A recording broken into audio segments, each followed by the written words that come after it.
Hello, so today we are reading chapter 29, Paola, Santiago, and the River of Tears by Taylor K. Mejia. Chapter 29 starts on page 304.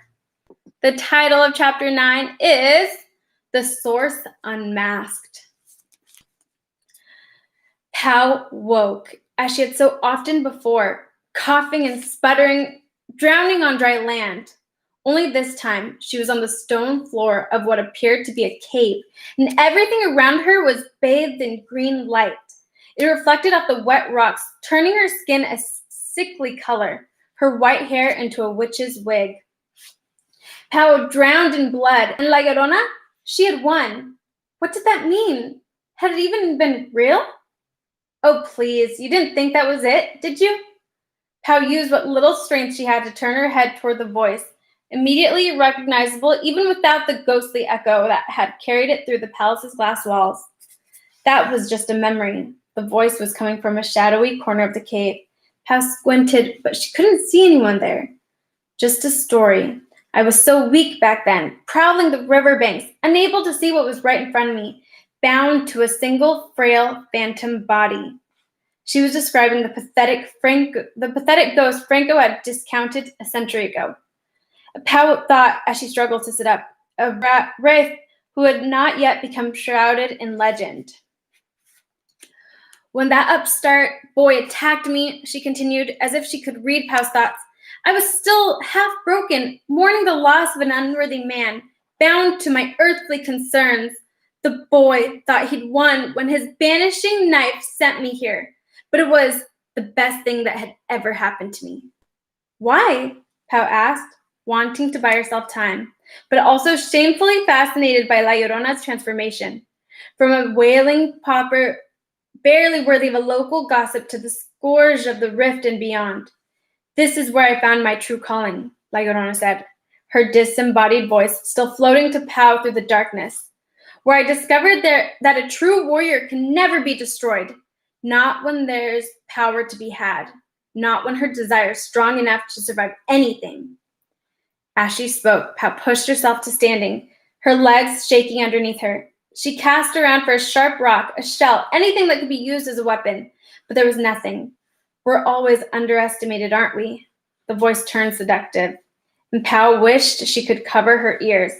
But is there anything more determined than a mother parted from her children? The words were eerily similar to the ones Pao had thought when she'd realized who the general was, and what part Ondina had played in this sad, horrible story. Pao didn't want to hear any more, didn't want to know what other ideas she shared with the monster who had ruined so many lives. Where's Emma? Pao asked, steadier on her feet, now squinting into the darkness. Dante, where are my friends? From reminiscing and boastful, La Llorona's tone turned speculative. Your stubborn little loyal streak, said the voice, footsteps accompanying it now. It could have been the end of us all. The voice was like a snake or a leech. As it slithered and probed, it felt like something crawling over Pao's skin. My little girl, she's brilliant, beautiful, and cunning. She's relentless, but she's a survivor. She won't be held back by ties to others. The voice was coming closer, and Pao strained even harder to peer into the darkness. We'll have to break you of that before the end, Paola Santiago. As she said Pao's name, La Llorona stepped out from the cloak of shadow. It was true. There was no comparing this woman to the white-dressed ghost sobbing on the riverbank. Her body was now corporeal. Through her skin was a pale and waxy. She was easily 6 feet tall, draped in a gown of kelp and river stones, her long black hair lustrous, shining in the green light. She was magnificent, strong. The void's magic had turned her grief into something shimmering and deadly. Her face, though, was truly horrifying. Her mouth was stretched open in a perpetual scream, her eye sockets wide and empty. She moved like a living person, but her voice was projected from inside her somewhere, her features frozen in eternal grief. My daughter, said the unearthly woman, wants to survive, and by the time I'm through with you, that's all you'll want too. You underestimate her, Pao said loudly, loudly, despite the way her knees trembled and every cell in her body quivered in fear. Andina is loyal too, and what she wants is to be free. It would be really cool, Pao thought, if Andina showed up right now, like a punctuation mark to Pao's defiance. It would give Pao the incentive to keep fighting when her fear was rapidly overtaking her bravery. But Andina was nowhere to be seen, probably off teaching Bruto to bark sarcastically, Pao thought bitterly. She will be free, said La Llorona, as she came closer to Pao, trailing the smell of mildew and rot. Free to leave this place and return to it as she pleases. Free to spread what we've created here beyond this sad corner of the world, thanks to you. La Llorona reached out, and before Pao could stop it, took her by the throat with one hand. The phantom lifted her to eye level, Pao's feet dangling 3 feet off the ground as she choked and scrabbled in the monstrous woman's pasty skin with her fingernails. We've waited a long time, the ghost breathed, and from her tortured mask came the faint screams of hundreds of children, dragged from their homes and playgrounds to feed this woman's guilt, her vengeance. As she held the struggling Pao in one hand, she waved the other through the air, and a circle on the floor began to rise in the center of the cave. Behind La Llorona, 4 glass prisms descended from the ceiling. She waited until all was still to let go of Pao, who fell into a twisted heap on the stone. Immediately, Pao pushed herself up, ignoring the way her knees stung from the impact and her palms were bleeding freely again. The stone didn't take her blood. It displayed it like a warning. This is the last phase, Paola. Consider yourself lucky to be witnessing it. You are by nature a curious girl, are you not? Like me, unwilling to merely accept without question. I'm nothing like you, Pao interrupted, and she would have said more, but when she looked closer at the changes to the cave's landscape, all other thoughts fled her mind. In 3 of the 4 glass enclosures, now standing at the room's west end, a person was suspended in water, but somehow still breathing, eyes closed, as if asleep. 2 of the faces were familiar. The third, Pao could identify without recognizing it. And the first person was a tall boy, 16 or so, dark hair, waving around his face. Franco, Pao thought, remembering the way Marisa had mourned him. Beside him, her dirty blonde pigtails floating on either side of her pale cheeks, was Emma, looking too small, too helpless. Pao choked back a sob. And the third, Dante, and his chin on his chest, his arms crossed in front of him like a shield. If she didn't know any better, Pao would have said he was snoring. Hopelessness dragged at her like cement, threatening to pull her under. They're alive, she reminded herself, ordering her legs not to collapse, her tears not to fall. They're alive. It's not too late. The 4th prism stood empty, and Pao knew instinctively that it was waiting for her. She, too, would be placed in suspended animation as the final step in restoring Andina's wasted life.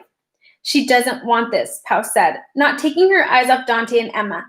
Andina doesn't want it. Giving her back her life won't fix what you did. She's a child, said La Llorona, walking close to Franco, tracing a line in the glass in front of his face. It's up to me to know what's best for her, not cater to her silly whims. It's not a silly whim to want to prevent suffering, Pao said. It's heroic. If you were ever a true healer, you would know that. Heroic? La Llorona laughed, examining the other prisms before turning to Pao, who didn't back down. We aren't heroes here, she continued. We're survivors. We make the best of what we're given. So what was killing your children then? Pao asked, trying not to flinch as she stared into the woman's ghastly face. Was it you doing your best? La Llorona snarled. The pathetic little girl, you know nothing about what I've sacrificed, nothing about how people treated me in that terrible place. You have no idea what those children's lives would have been like with an unmarried mother. She seemed to pull herself together before saying, you may think me a monster, but I did them a kindness, and now I can do Andina an even greater one. Only Andina? Pao asked, remembering the 3 pitiful ghosts she had seen in the passageway. What about your 2 boys? What happened to them? She was grasping at straws, already feeling suffocated by the prospect of Llorona forcing her into a water coffin of her own. It was impossible to read emotion on a face frozen by centuries of grief, but Pao thought something in La Llorona's manner stiffened. "My sons were not as strong as my daughter," she said, her tone flat within her twisted mask. "One I lost in my first attempt at restoration. The other..." Pao waited, her breath trapped in her throat. "Men are ungrateful fools," La Llorona grunted with a sound like a door slamming shut. "My daughter will be my masterpiece. She will never leave me." "Daughters leave all the time," Pao said, thinking of her own grandmother who had crossed the border alone at 12 years old to live with relatives she'd never met. And herself, leaving home to enter another world entirely. If her mom wasn't in grave danger herself, she'd be worried sick by now. "Enough!" La Llorona cried, and she turned to the dais in the middle of the room.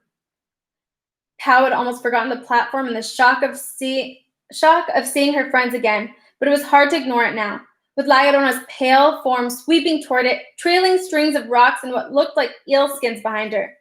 The ghost woman peeled off its black surface like a magician pulling a tablecloth, and suddenly the green light bathing the room intensified 100 times. Pao threw up an arm to shield her face. When her eyes had adjusted, Pao squinted at La Llorona, who was standing in front of a glowing green globe. The illumination threw her face into harsh relief, making it look triumphant, even though its expression remained fixed in screaming terror. The sight chilled Pao to the bone. "It's time," La Llorona said, more to the glowing sphere than to Pao. "The solstice has weakened the barrier." She drew a small glass container from her cloak and shook a ring of white crystals around the base of the pedestal. "Salt," Pao knew from her mother's rituals. As La Llorona prepared the space, Pao examined the globe at its center. It wasn't simply a ball of green light as she'd originally thought. The sphere was surrounded by separate particles, like the bodies of 100 illuminated snakes twisting in a cluster. Pao could see through the cracks between them to pure light underneath. Pao thought back to what Marisa had said, Franco's theory about the rift itself being neutral and something corrupting its magic. What if it was this globe and not La Llorona that was the source of the void's power?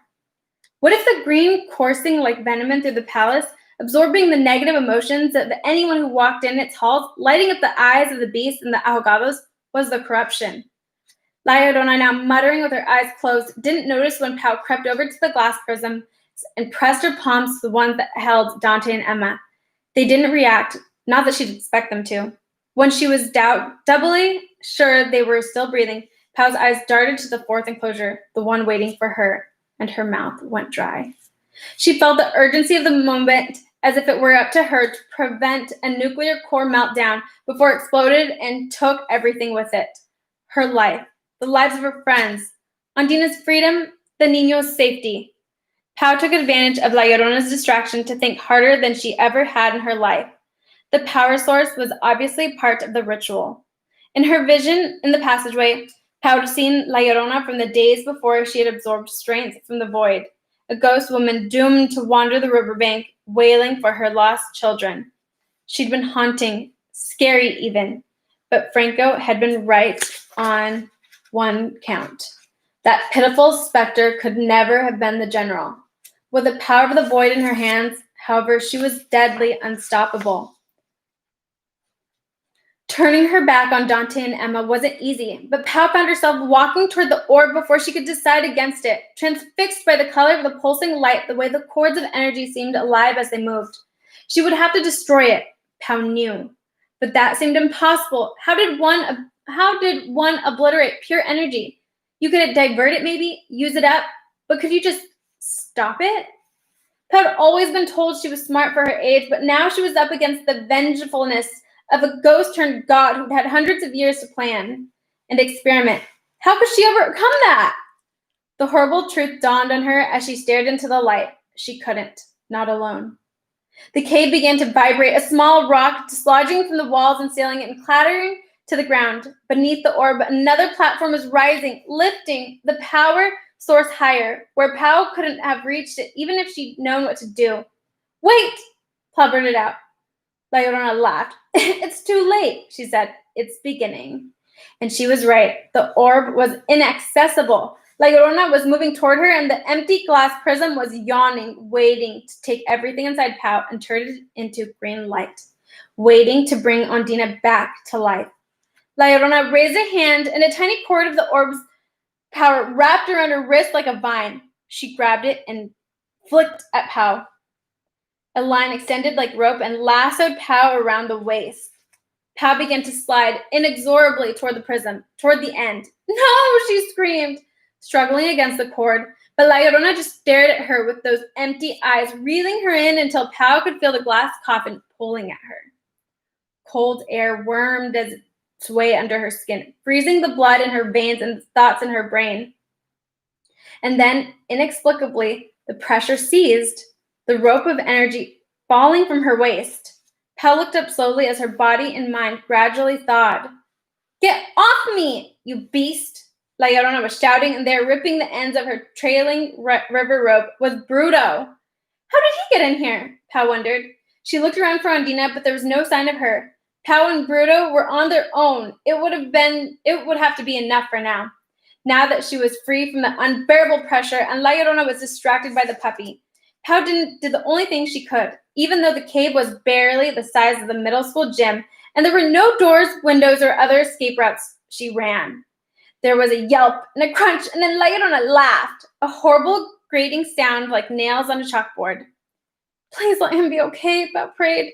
Please let him be okay. Tricks won't protect you, La Llorona said, stalking Pao, snapping 3 more cords of energy into her own hands. This time, I'll put you in there myself. Pao dodged one cord and then another. The third caught her ankle, The third caught her around the ankle, but she stepped out of it before it could tighten. She kept moving, remembering the time in 6th grade gym when Mrs. Roberts had told her she had good footwork during a basketball unit. La Llorona didn't seem as impressed. As Pao darted in and out of the shadows, the specter screamed in frustration, summoning 4 more cords, her eyes pulsing with power. But she didn't send the cords after Pao. She stood, stock still in the center of the room as they suctioned themselves to her bone-white arms, glowing green as they pumped her full of the void's power, as though she were taking steroids.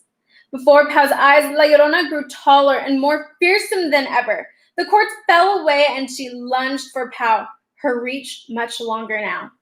Pao baseball slid to get away, like she'd learned from Naomi back what she seemed like 100 years ago. Then she scrambled to her feet.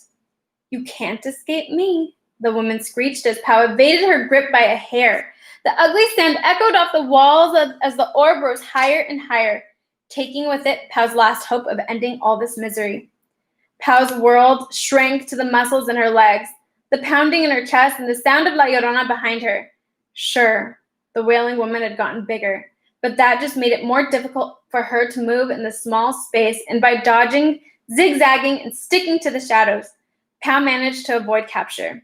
But to what end, she wondered, panting as the exertion of the week began to catch up with her at last. La Llorona's swipes were getting closer and closer. They had covered every inch of the cave's floor twice at least. Pao was only stalling now, delaying the inevitable. Bruto, Pao called, but nothing stirred in the cave. She was alone, and the prism's terrible cold was reaching for her. The next time the woman grabbed for her, Pao seized her hand and wrenched it backward. Her pursuer stopped short, screaming in shock and pain. Pao hadn't been sure La Llorona was human enough to feel pain. She filed away the results of that experiment for later use. Unfortunately, the injury had only created a little distance between them, and it was quickly closed by La Llorona. Pao was tired, spent. She slipped once, her knee hitting the rock floor like a crunch. She landed a hard kick at La Llorona's ankle, but stumbled afterward, twisting her own. There was nowhere left to go. The specter was closed, and she was furious. Green light pulsing in the hollows where her eyes should be. Pao had backed herself into a wall. Her knee throbbed, and her ankle was protesting any weight on it. It was the end of the line. Tears sprang to her eyes when she realized what would happen, not just to her, but also to Dante and Emma, to Franco and the niños, to her mom and Senora Mata. Now you'll see what your little tricks are worth in the face of absolute power, La Llorona said, reaching toward Pao, who pressed herself futilely against the rock wall. closing her eyes, praying to every ancestor her mom had ever called on and every white protection candle she'd ever lit for Pau safety. The scent of Florida water wafted by overcoming La Llorona's river mildew and death stench for just long enough to make Pau feel warm inside. But when she opened her eyes, it wasn't a long-lost ancestor she saw behind the ghost woman. It was Ondina. "Enough, mother!" came her voice, a little shaky but resolute. "Let her go."